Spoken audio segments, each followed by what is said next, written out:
Thank you very much for the invitation. I'm sorry about the little contretemps of getting connected here. There's always some problem with the Stanford Zoom and other Zooms, and there was some interface thing I was not dealing with properly.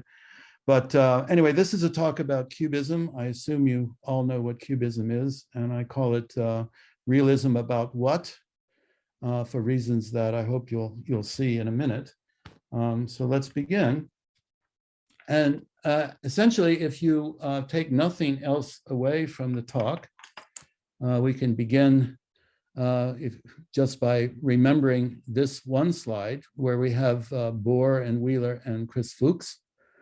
And the quote from Fuchs says, the accumulating ingredients for what ultimately became QBism all originated in one form or another through Wheeler, and Wheeler through Bohr. And so in trying to answer the question, what is QBism realism about? I'm going to follow this trajectory through Bohr and Wheeler and see if that actually makes sense. I think it does make some sense, although I think there are many unanswered questions about it. I think it's a tremendously interesting program to think about philosophically. And by the way, please interrupt me at any time if you have questions, comments, criticisms, whatever. So this is what I'm going to try to do in the time that I have. I'm going to start with 5 cubist themes. I'm going to try to tell you what realism is not. I'll try to tell you how the cubists view their own realist doctrine and how more traditional realisms fight back against cubism. I'm going to look at the notion of physical reality through the lens initially of E.T. Jaynes and applying that lens to Bohr and Einstein. I'm going to talk about Wheeler's Bohr, and I'm going to conclude with just a brief remark about from Wheeler to Chris Fuchs. Here are the 5 themes for cubism. All of quantum theory is first person for the person using it. I assume everyone knows that. I assume everyone knows that cubism has a radically personalist view of probabilities, so that probabilities and thus the quantum state are not directly descriptive of the quantum world, but represent an agent's degrees of belief concerning future experiences.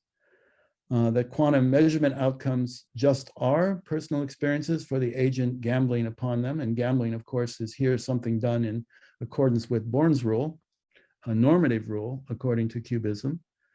QBism is not an instrumentalism, nor is it a non-realism, but proposes a new kind of ontology or metaphysics, a participatory realism, according to Fuchs. And it's not a solipsism. The agent, after all, is going to respond to experience, structuring beliefs in accordance with the quantum theory. Let's begin with what realism is not. This gentleman, Bernard Williams, was briefly my colleague at Berkeley. He shared his time between Berkeley and Oxford, Bernard Williams. And in a very perceptive review of a book by Hilary Putnam back in the 1990s, Bernard Williams told us at least what he thought realism was. I'm not going to follow him the whole way, but I'm going to spring off of what he set up. Realism, he says, is the idea that we live in a world that exists independently of us and our thoughts.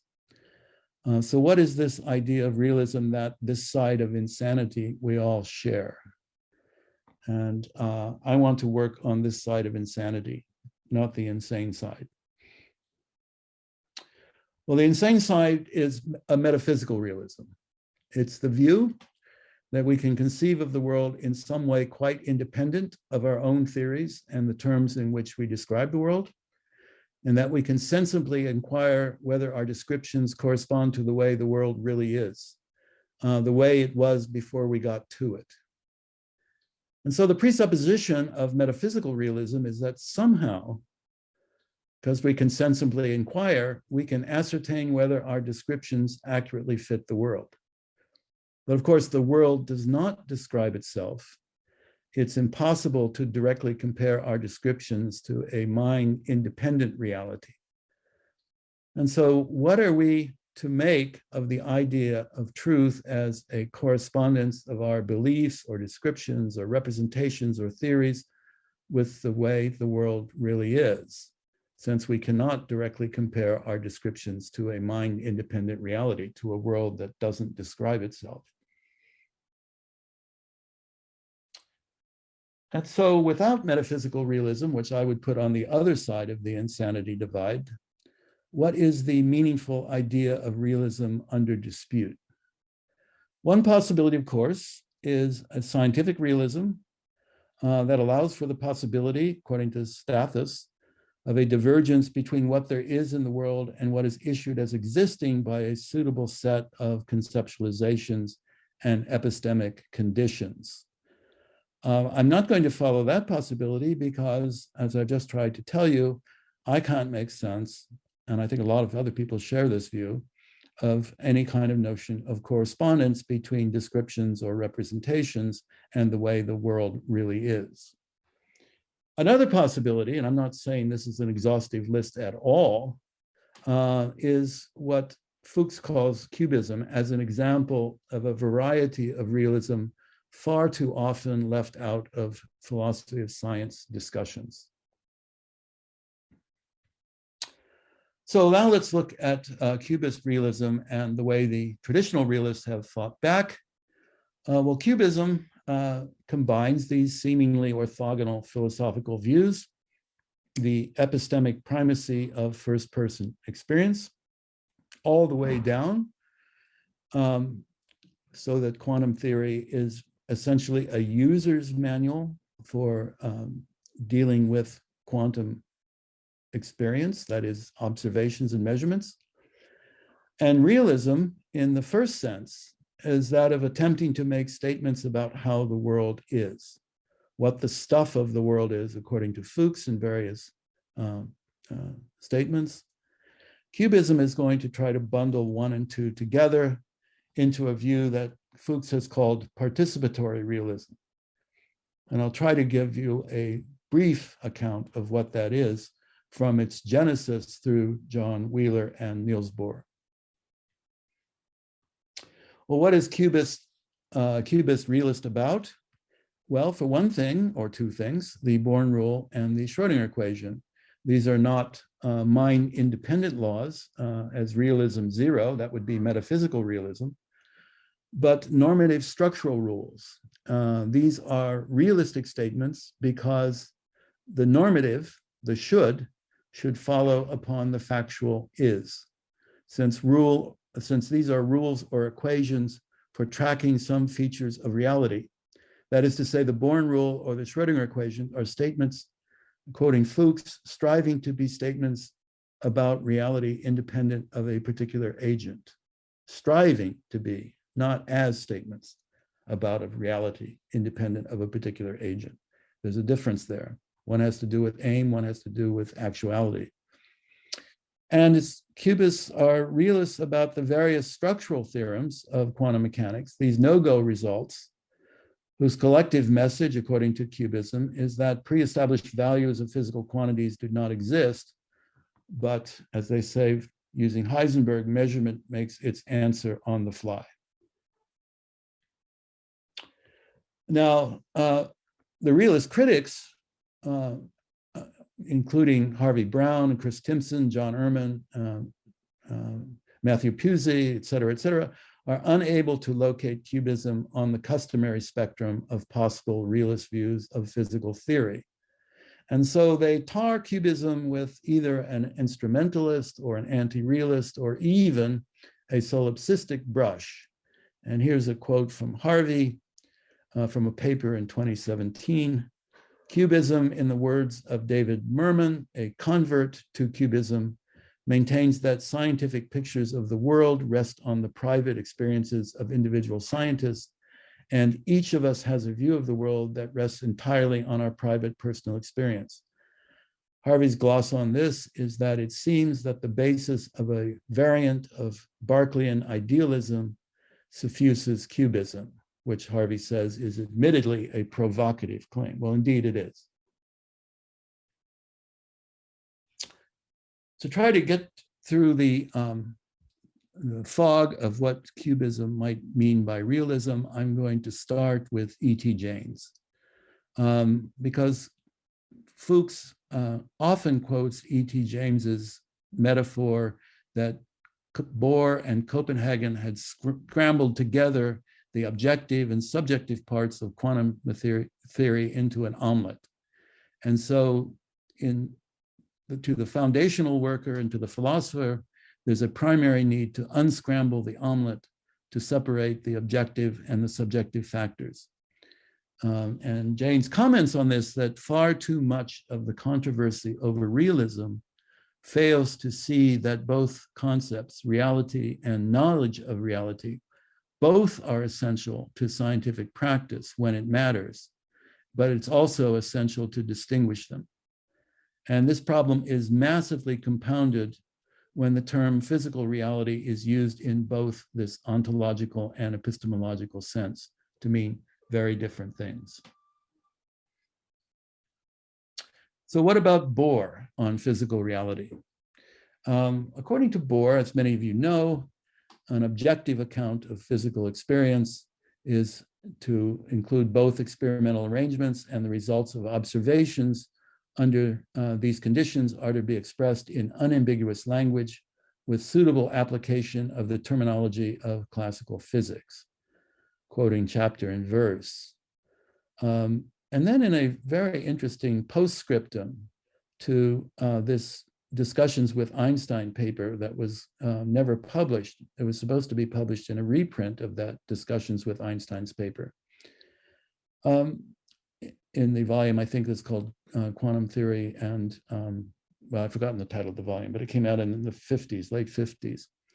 But in this postscriptum, Bohr writes that the proper meaning of the words physical reality must refer to the content of an objective account of physical experience. And what is an objective account of physical experience?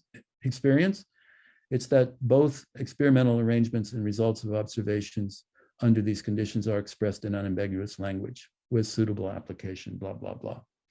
So for Bohr, closed systems, undisturbed systems, systems that are not observed, are real, but they escape the objective description that gives meaning to the term physical reality. That's a crucial distinction. That's the distinction that E.T. James was pointing to. What about Einstein?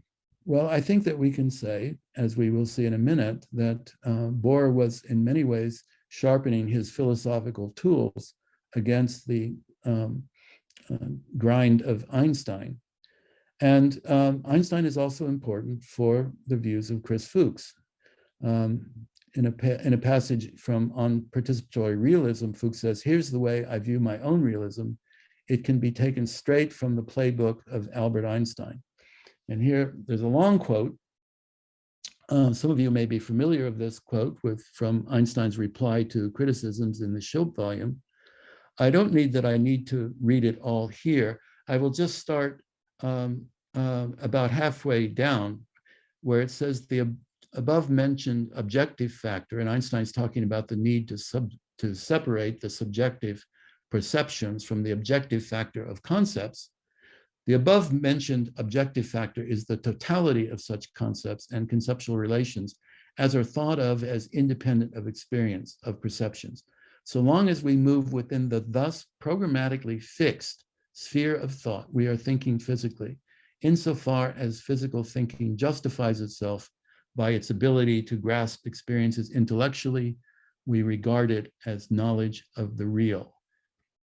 After what has been said, the real in physics is to be taken as a type of program to which, however, we are not forced to cling a priori.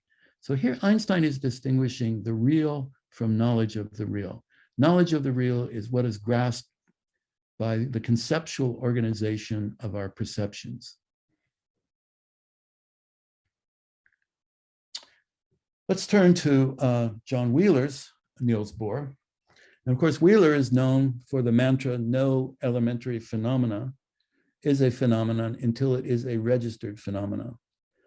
Wheeler comments on this that the notion of phenomena was introduced by Bohr to meet and overcome the objections of Einstein. And indeed, in the knowledge of the real, for Bohr, that's going to be the knowledge of what is given to us as phenomena. And Bohr says this, reserving the word phenomena solely for reference to unambiguously communicable information, in the account of which the word measurement is used in its plain meaning of standardized comparison. That's from a paper of 1959. So for Wheeler, an elementary phenomenon, as you probably remember, is an answer to a yes-no question posed in the situation of quantum measurement. And Wheeler thought that just one of the lessons of Bohr was that quantum states are information, according to Fuchs. For Wheeler's Bohr, you can symbolize the role of observation in the very definition of reality. And here you see the iron posts of observation defining the big capital R, which is reality.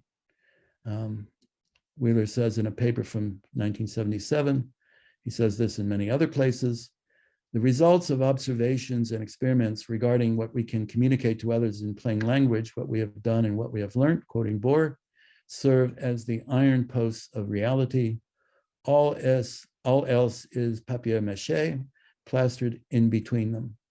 And so here you see reality with the iron posts of observation papered in between with essentially imagination and theory.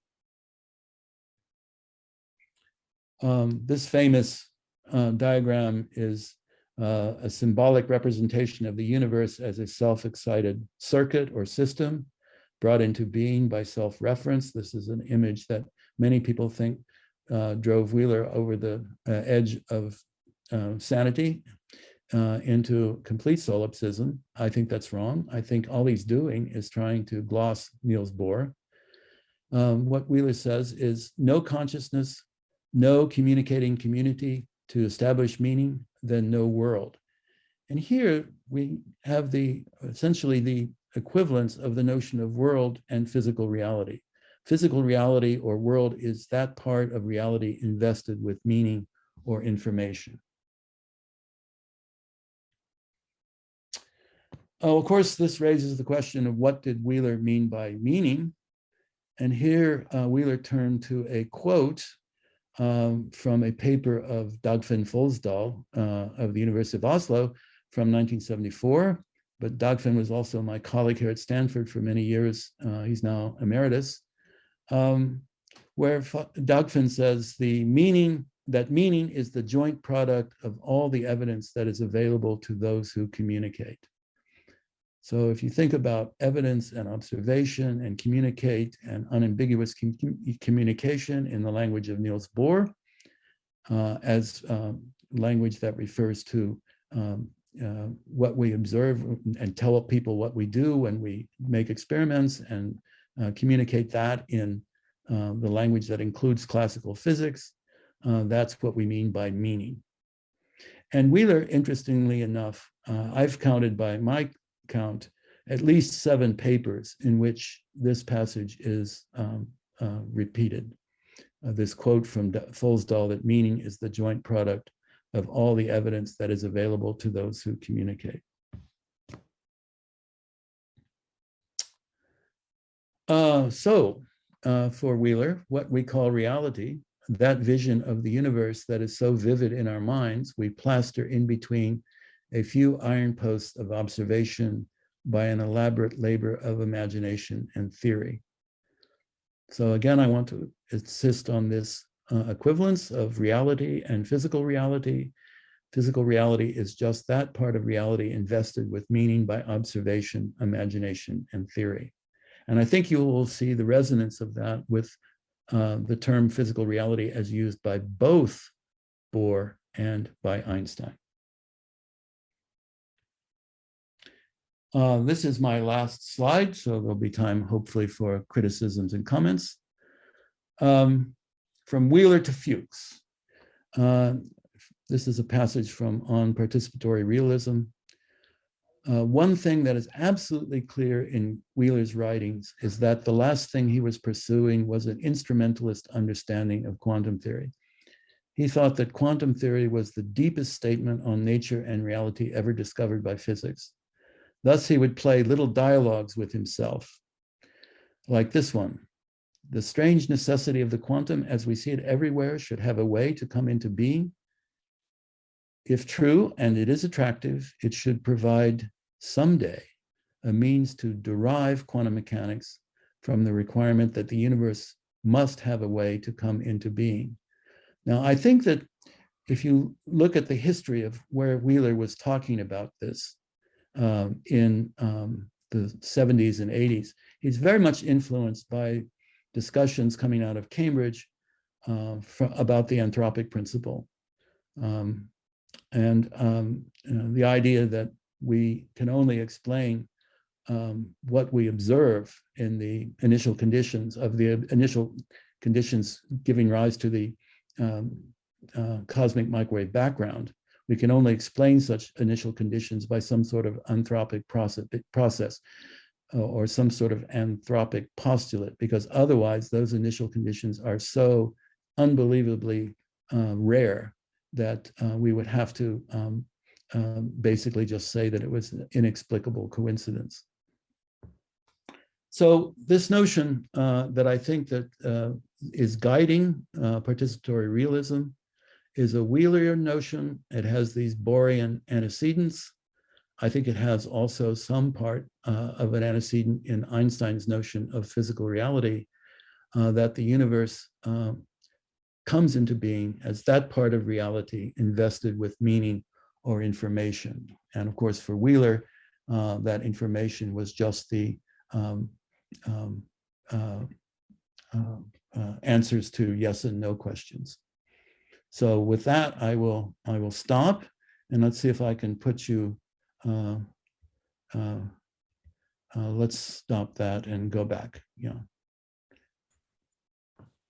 Thank you for your talk. If somebody have some question or comments, please say it.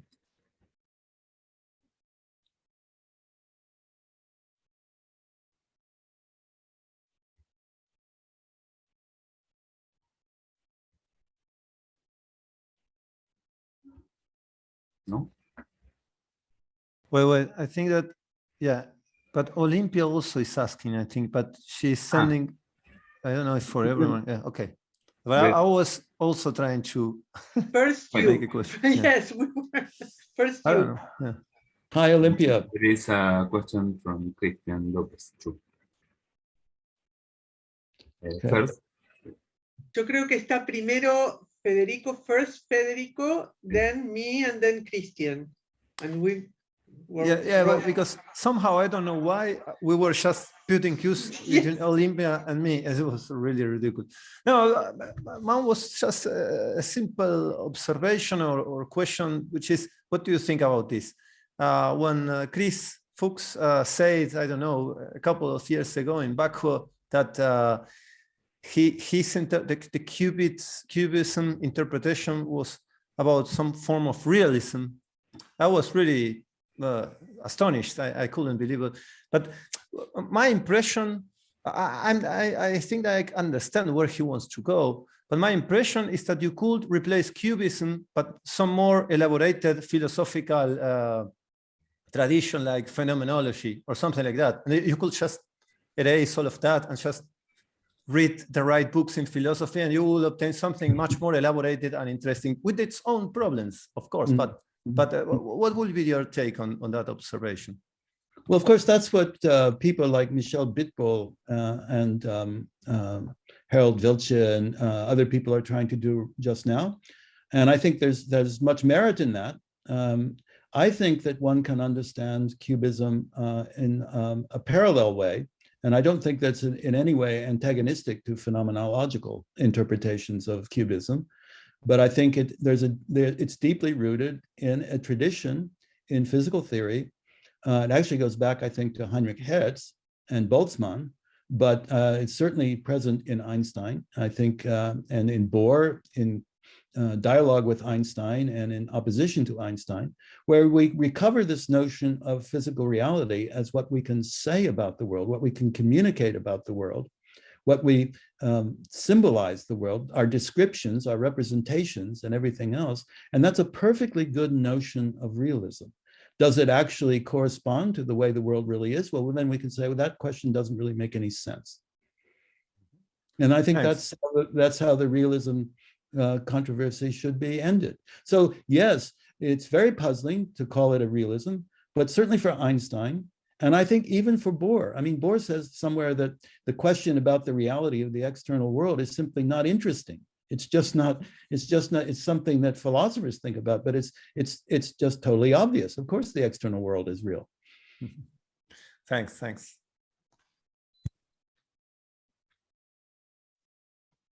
So,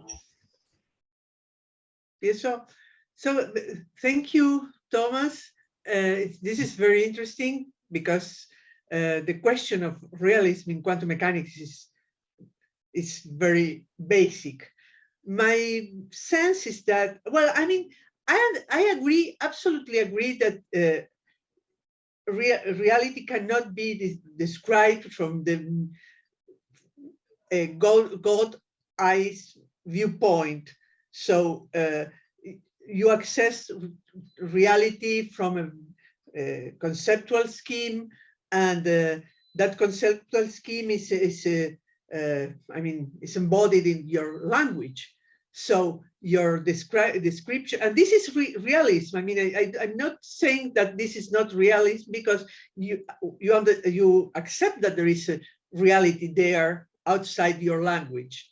But my sense, my questions here is why they accept, I mean, this QBism and Bohr even, assume that the conceptual scheme must be always classical. I mean, measurement, information, communication, in this language in which we communicate is a classical language. Why not thinking that we have to change our conceptual scheme or we may change our conceptual scheme to access reality? Not even, and even more, that we can have different conceptual schemes to access to the same reality and to obtain different accounts. I mean, if physics places iron posts and we complete the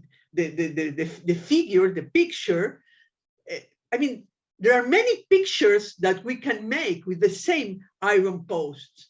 So I don't understand why. I mean, I'm not saying that QBism is not acceptable. I don't understand why they consider that this is the right way. If you accept that we access reality from our schemes, why this is the right way to access reality? I think the answer, insofar as QBism can answer this, is going to be drawn from Bohr. And I think that for Bohr, so why the insistence on classical language?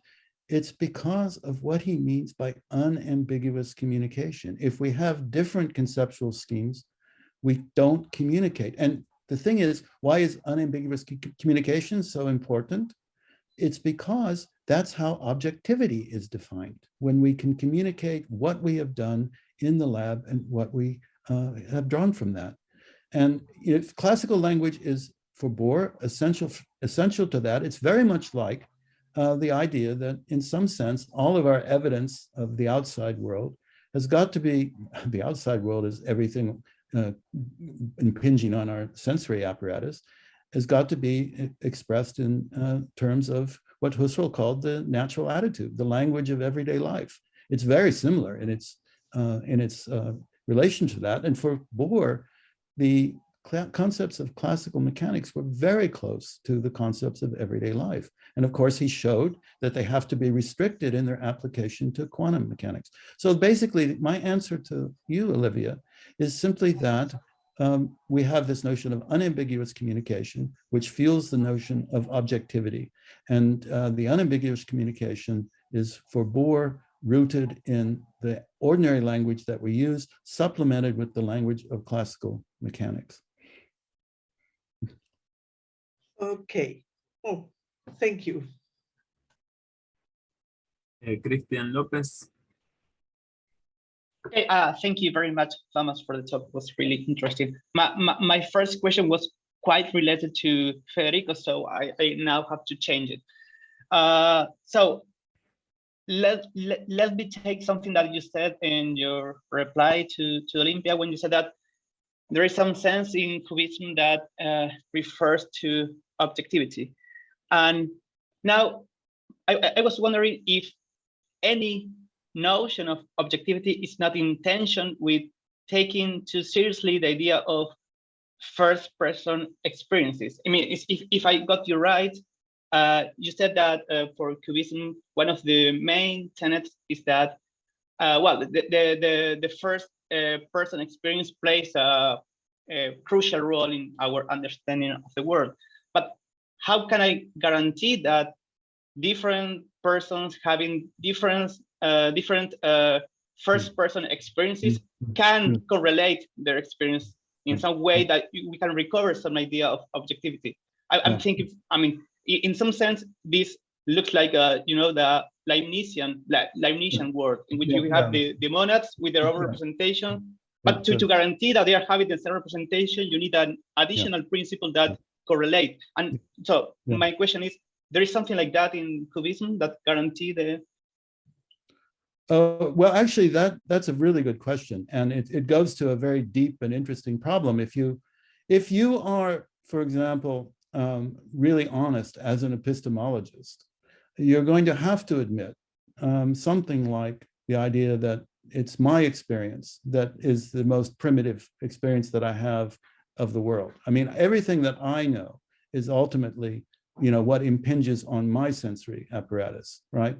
And you can call this position solipsism. I think methodological solipsism is probably a better word for it. It's the position that Carnap introduced in the Aufbau, but followed Russell and various other people who simply started from the notion of sense data. That was the primitive, rock bottom, ground level epistemological bedrock. Now, where do we get objectivity? Where do we get intersubjectivity? This comes through language. It comes through the fact that individuals, scientists, are members of a linguistic community. They're not to be abstracted from that specialized situation. And by sharing that language, they are part of a community. They can communicate with one another. And the question of, therefore, of the constitution of intersubjectivity from this methodological solipsism really has to begin with the notion of a shared language, a shared community, shared experiences. Many of the things that Kuhn would talk about as a paradigm, what is common to individuals of a particular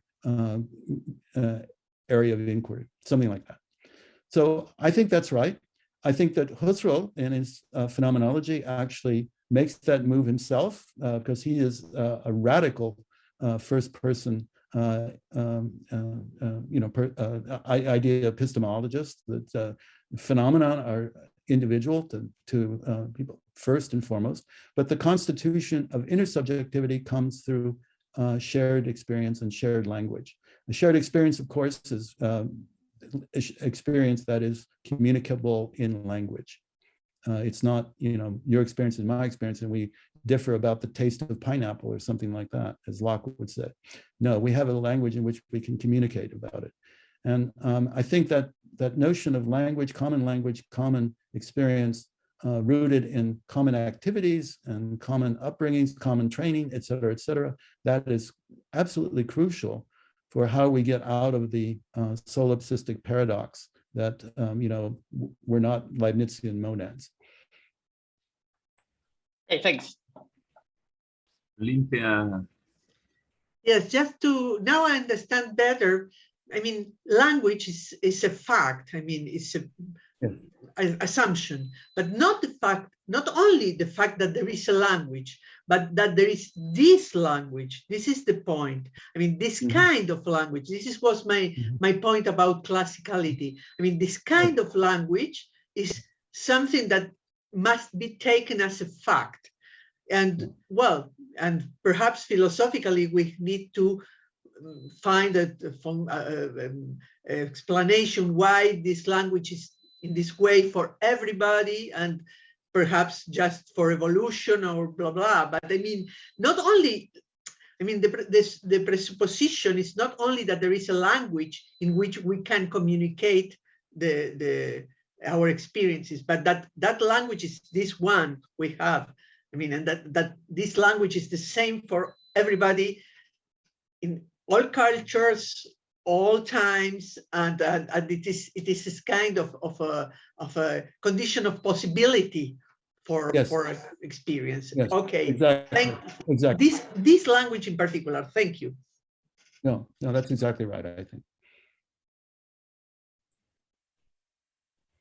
Okay, we are in time, so this was thank you, Ryckman, for the talk, and the people who asked questions and made the comments. This was the last talk for today. So we will continue tomorrow and at 8:30.